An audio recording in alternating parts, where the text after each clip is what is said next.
Bab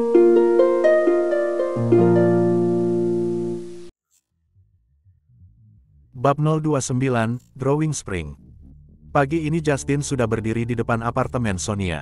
Dia ingin menjemput Kiki dan akan pergi bersamanya ke sebuah tempat yang masih dirahasiakannya. Justin menekan bel pintu. Ting tong, ting tong. Tidak berapa lama kemudian tampak seorang wanita berumur akhir 40-an sedang berdiri di depan pintu.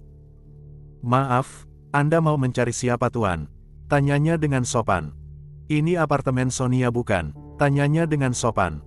Wanita itu menatap wajah pria tampan di hadapannya. Wajah itu mengingatkannya dengan tokoh utama pemain pemeran pangeran dalam film Princess Disney.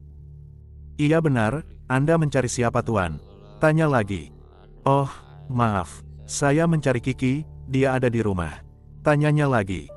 "Oh ada tuan, silahkan masuk biar saya panggilkan," katanya lagi. Kemudian dia menggeser tubuhnya dan membuka pintu lebih lebar lagi, untuk memberikan ruang kepada Justin agar dia bisa masuk ke dalam apartemen itu. "Siapa Mbak?" tanya suara yang muncul tiba-tiba. "Loh Justin?" tanya Sonia. Sonia kemudian mendekati Justin, mereka saling menyapa dan memberi salam. "Wah kok tumben, kamu mau nyari Kiki bukan?" tanyanya lagi. Justin menganggukkan kepalanya. "Apa kabar San? Kamu sekarang semakin sombong ya, aku saja dicuekin dan tidak pernah kamu mau menerima job yang aku berikan," kata Justin pura-pura kesal. "Jangan kesal dong, kapan-kapan aku akan menerima job yang kamu berikan ya," janji Sonia kepada Justin. "Untung saja Tuhan itu maha baik, ternyata dia mengirimkan wanita yang baik dan penuh pengertian seperti kamu.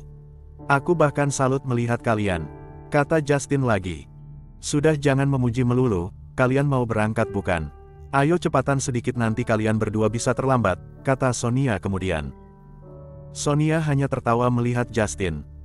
"Justin kamu itu sama saja seperti anak kemarin sore saja, kok wajahmu cemberut begitu?" Justin memang usil tetapi dia hatinya sangat baik. "Kalian sedang apa?"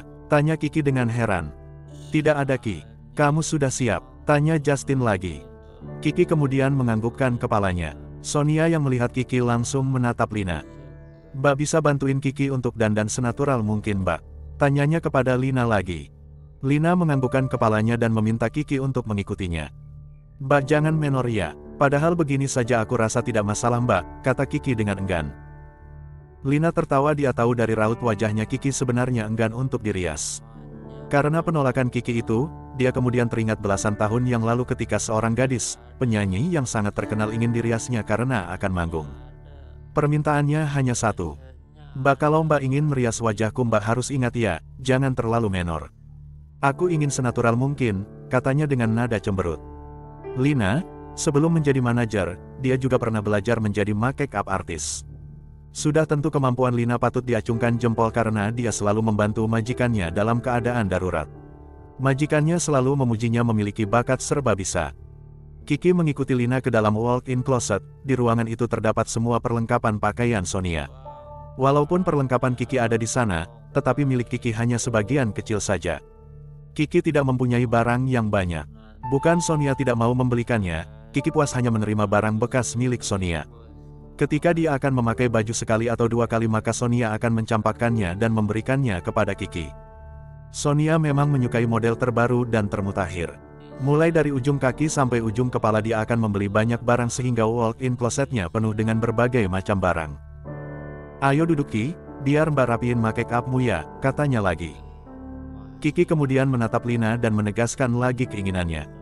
"Jangan tebal-tebal ya, Mbak," kata Kiki kembali. Tatapan matanya membuat Lina mengingat sesuatu, namun dia tepiskan begitu saja. "Memangnya kamu mau main ludrukan, ya ngak dong Ki, tenang saja. Aku akan merias kamu menjadi lebih cantik dan senatural mungkin," kata Lina kembali. Kiki tertawa. "Ah, Mbak bisa saja," kata Kiki malu. Kiki kemudian menatap Lina kembali. Tidak dia sangka Lina akan mengejeknya dengan lucu. "Ternyata Mbak Lina orangnya supel banget ya," pikirnya lagi. "Memangnya mau kemana Ki?" tanya Lina. "Ada kencan ya?" tanyanya dengan usil. "Hus Mbak, ngak boleh sembarangan aku juga mau kerja Mbak," kata Kiki dengan malu. "Memangnya kamu kerja apa Ki?" tanya Lina dengan heran. Kiki seketika menjadi malu. "Aku belajar jadi model Mbak, walaupun masih kelas 3. Hehehe, Mbak tahu bukan aku hanya pemula Mbak." Tidak seperti Sonia sudah menjadi papan atas, kata Kiki dengan lucu. Akhirnya mereka tertawa bersama. Mbak, bagaimana tampilanku? Tanya Kiki kepada Lina. Wah, kamu sangat cantik Ki. Bahkan dalam dandananmu yang sederhana itu ada terpancar kemewahan yang natural dan sangat mahal. Kamu sangat elegan dan cocok untuk kamu Ki, kata Lina kembali. Lina tersenyum melihat hasil karyanya sendiri.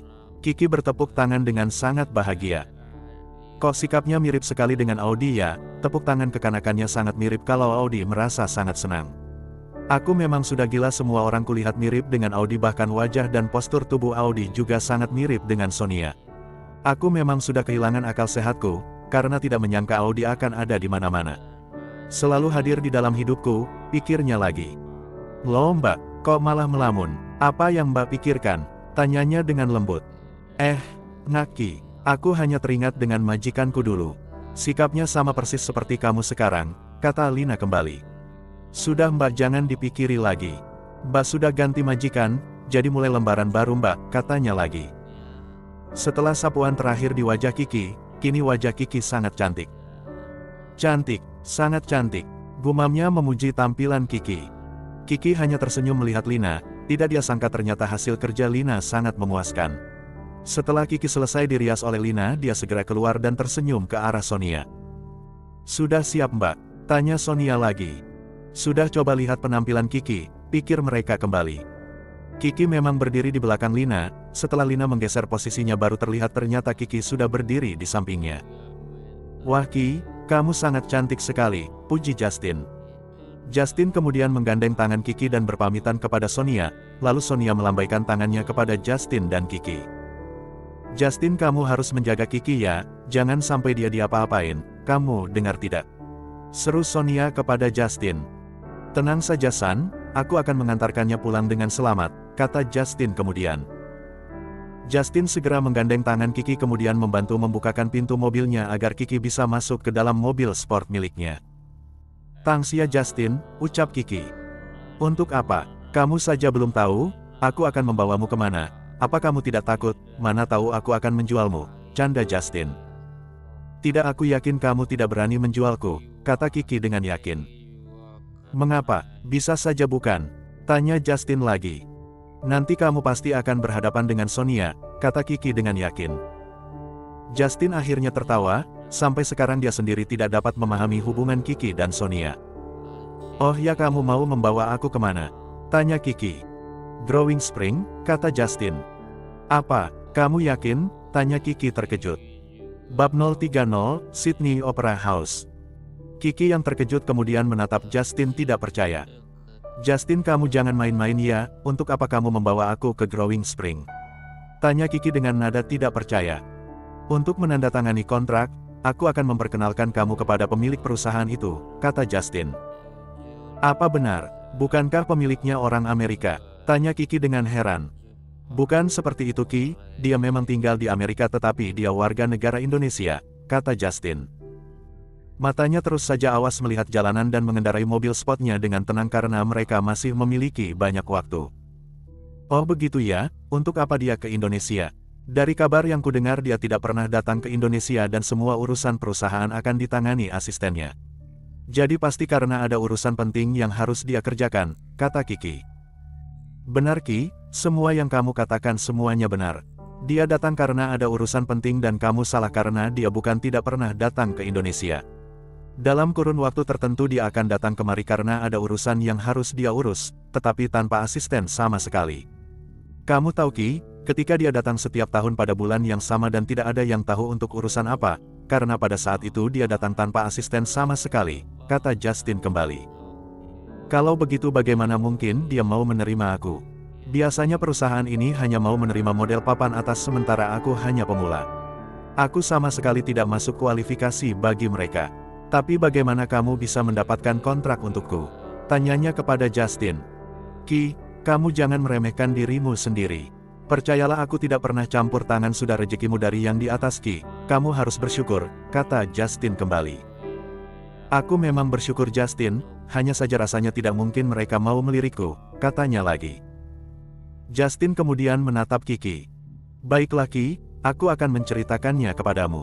Ketika hasil pemotretanmu keluar, aku berencana akan memilih foto mana yang cocok yang akan kuambil untuk kupublikasikan. Ternyata salah satu bagian manajemen mereka melihatmu dan meminta agar kamu datang ke Drawing Spring untuk mereka lihat dan pertimbangkan.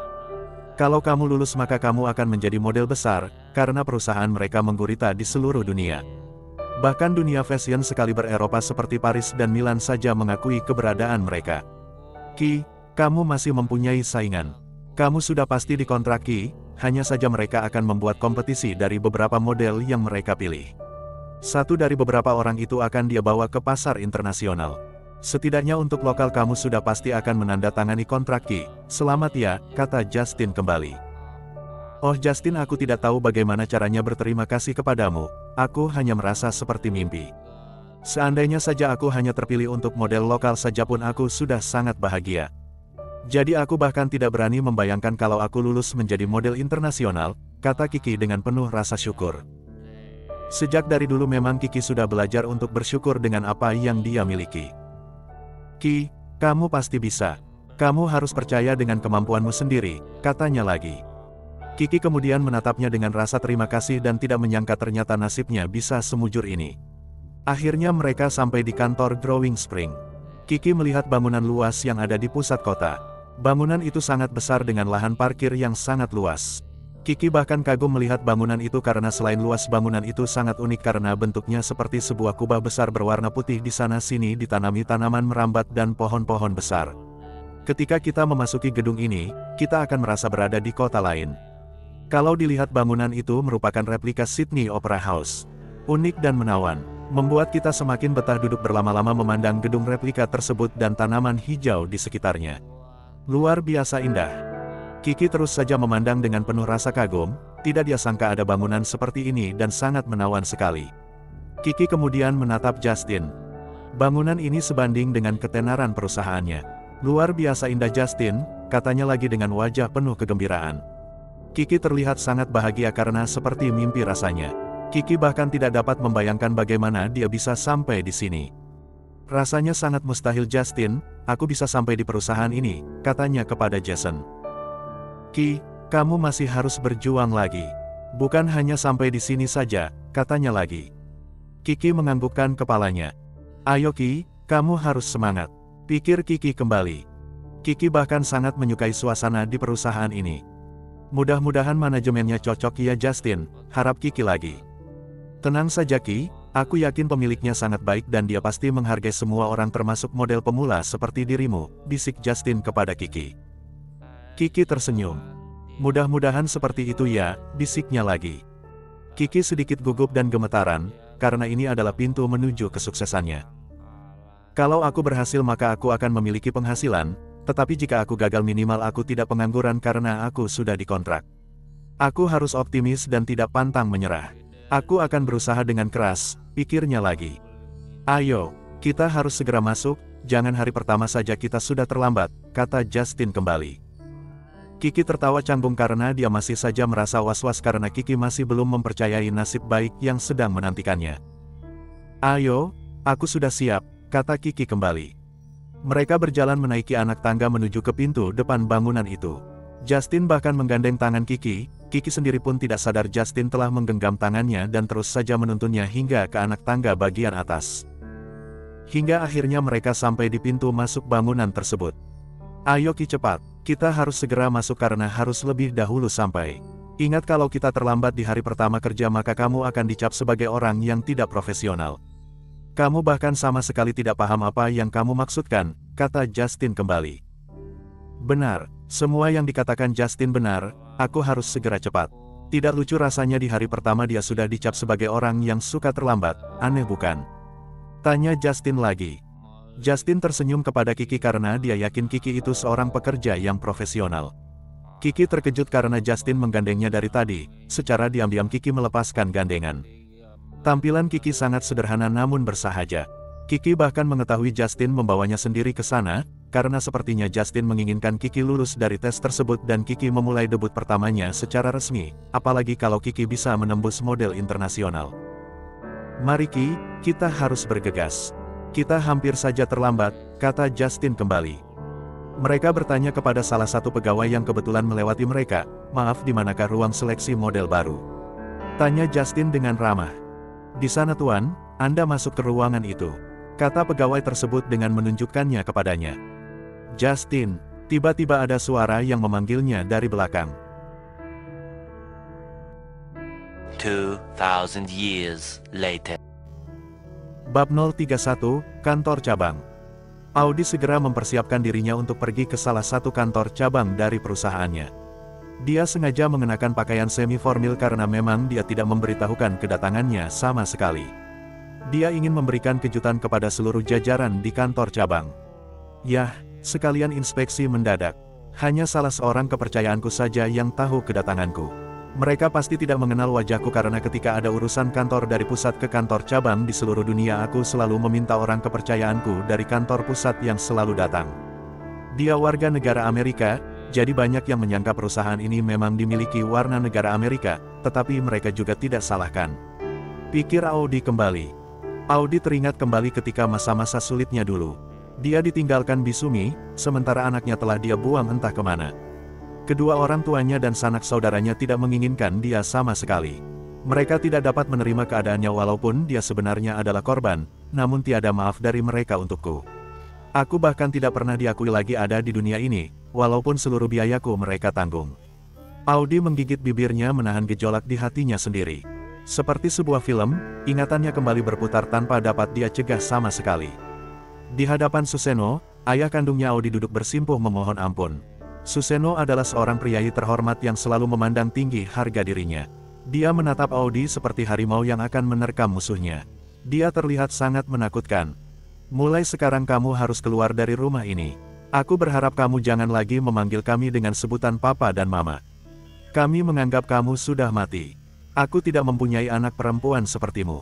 Untuk menjaga jangan sampai kamu menodai keluarga ini dengan mencari nafkah menjadi perempuan nakal maka aku akan tetap memberikanmu biaya hidup. Sementara untuk tempat tinggal, kamu sudah memilikinya dari kehidupan gagalmu itu, Bisumi boleh ikut denganmu. Ingat, aku tidak ingin melihat dirimu menodai keluarga ini lagi. Sekarang juga kamu keluar karena aku tidak sudi melihatmu dan calon anakmu itu," katanya dengan marah. Audi melirik ke arah mamanya, tetapi wanita itu tidak berkata-kata sama sekali. Dia diam 1000 bahasa sedikitpun tidak ada pembelaannya untuk Audi. Audi merasa kecewa karena pada saat terpuruk seperti ini yang diinginkannya adalah kasih sayang dari kedua orang tuanya, perlindungan dan membantu dia menjalani masa sulit ini. "Aku sangat kecewa sekali, mereka bahkan menganggap aku tidak ada sama sekali. Membiarkan aku semakin terpuruk dan membenciku. Bahkan mama pun tidak membantuku sama sekali, padahal selama ini aku adalah anak kesayangan mama. Aku bahkan mengulurkan tanganku meminta bantuan dari mama tetapi mereka sama sekali tidak mengacuhkannya bahkan membuang mukanya dengan tatapan jijik," pikirnya lagi.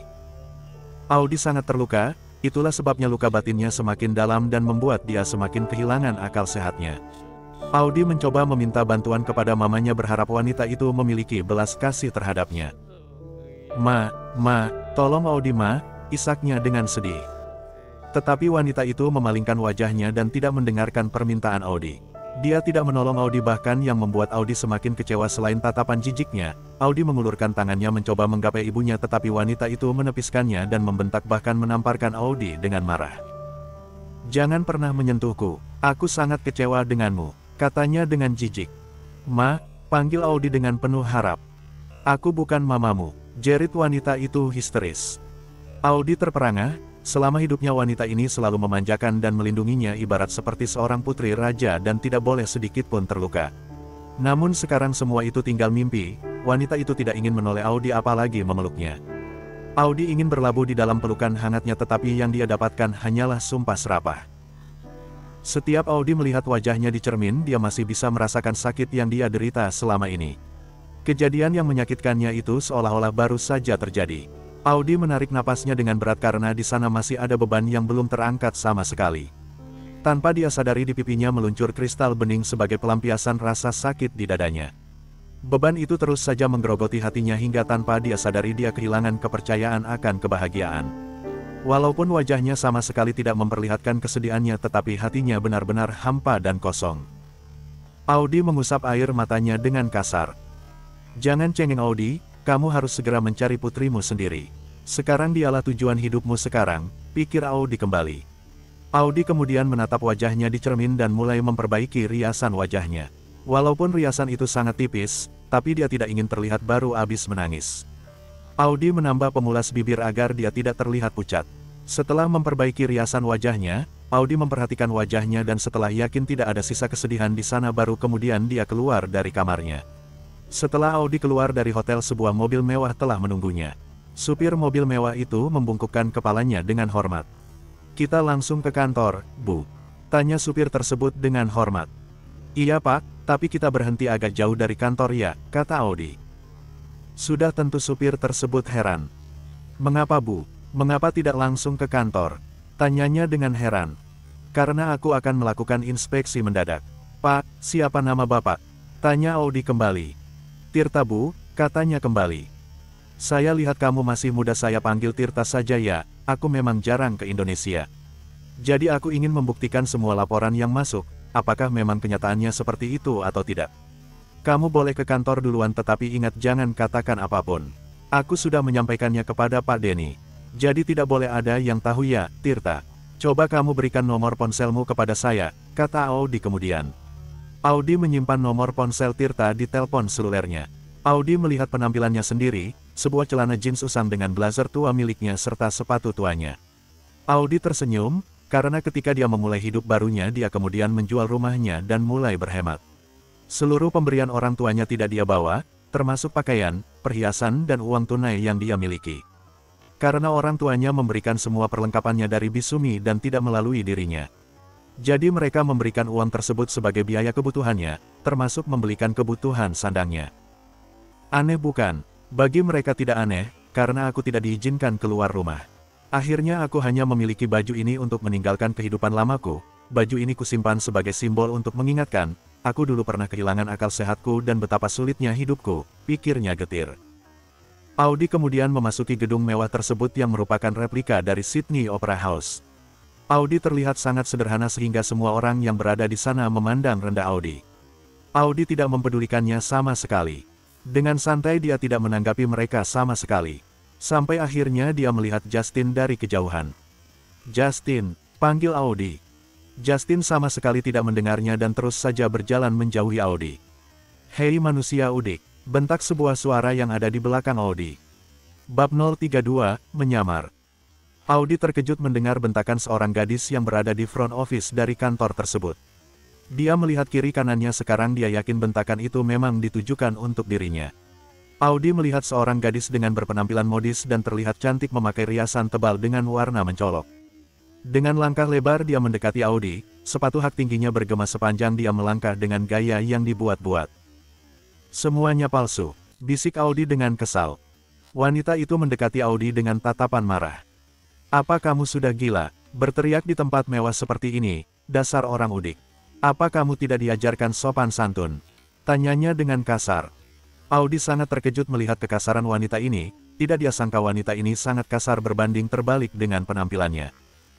Astaga, padahal dia berada di bagian pelayanan, bagaimana mungkin dia berada di sana kalau bicaranya tidak sopan sama sekali? Pikirnya dengan heran. "Maaf Nona, saya tidak sengaja," kata Audi meminta maaf. "Enak saja, sudah membuat keributan sekarang kamu meminta maaf begitu saja. Kamu kira mudah meminta maaf?" tanyanya lagi. Audi hanya bisa menahan kekesalannya. "Lagian untuk apa kamu datang kemari? Ada keperluan apa?" tanyanya dengan tatapan penghinaan. Tidak berapa lama kemudian Audi melihat seorang desainer datang dengan beberapa orang model. Para model tersebut berjalan di belakangnya dengan lenggak-lenggok yang memukau.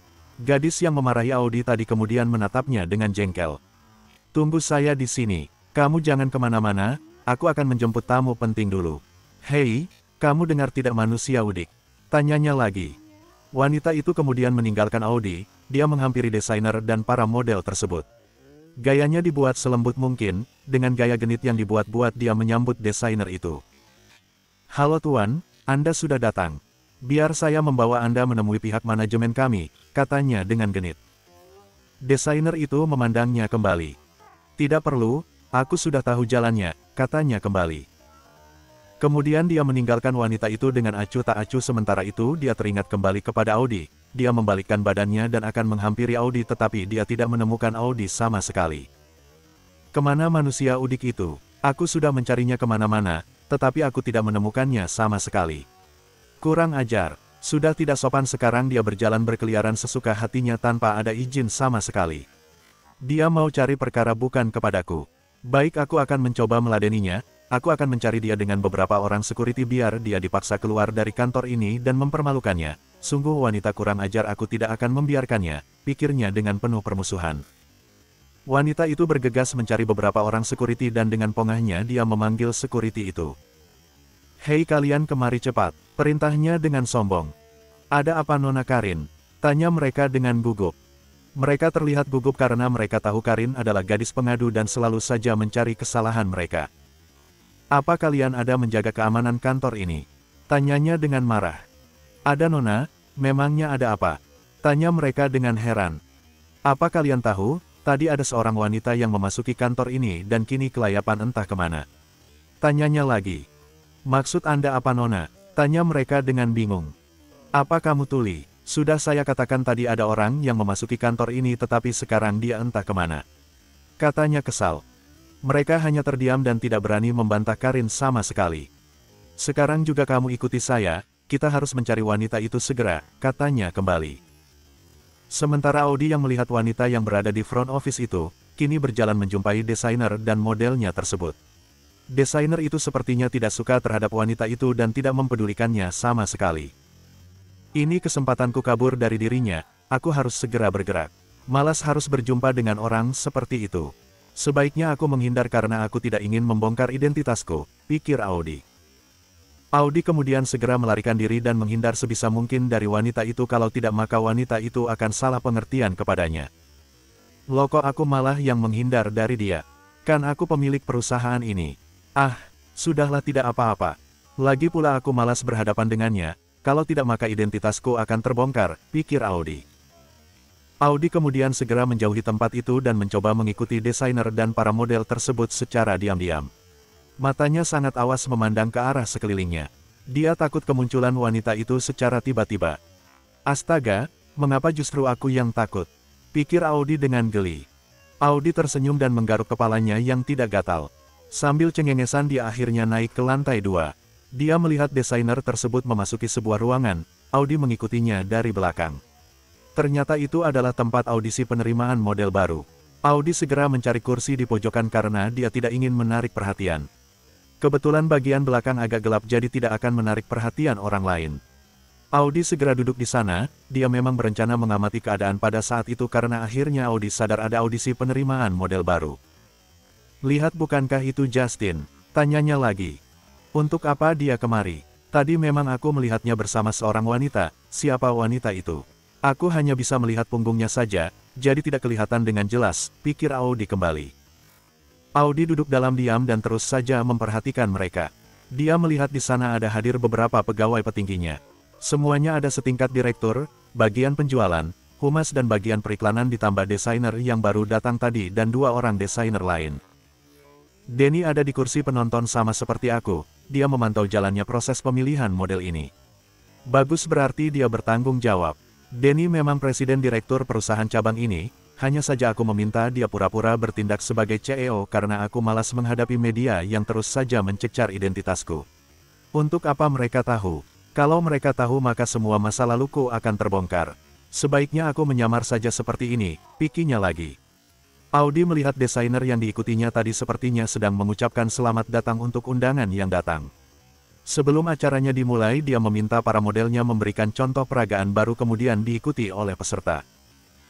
Akhirnya calon model diminta satu persatu untuk memperagakan beberapa gaya dan tampilan, sementara juru foto sibuk mengambil foto mereka dan membuat video rekaman sebagai bahan analisa membuat sebuah keputusan yang paling tepat. Ketika sampai pada giliran Kiki, Justin tampak sangat bahagia. Dia bahkan tersenyum hangat dan memberi Kiki semangat untuk maju. Kiki menganggukkan kepalanya karena sebentar lagi dia akan mulai maju karena nomor urut sebelum gilirannya sudah maju. "Ki, kamu tenang saja ya, jangan gugup. Kamu itu sangat berbakat. Anggap saja kamu itu sedang latihan bersama Sonia. Tunjukkan kemampuanmu ya Ki, jangan sampai kamu itu merasa tertekan. Ingat Ki, kamu mempunyai kemampuan dan kecantikan, 2 hal itu sangat mendukung kamu melangkah untuk sukses," kata Justin. Ketika nomor Kiki dipanggil, tiba-tiba pintu ruangan itu terbuka. Tunggu, jangan dilanjutkan lagi. Semua melihat ke arah pintu tersebut tidak terkecuali Audi.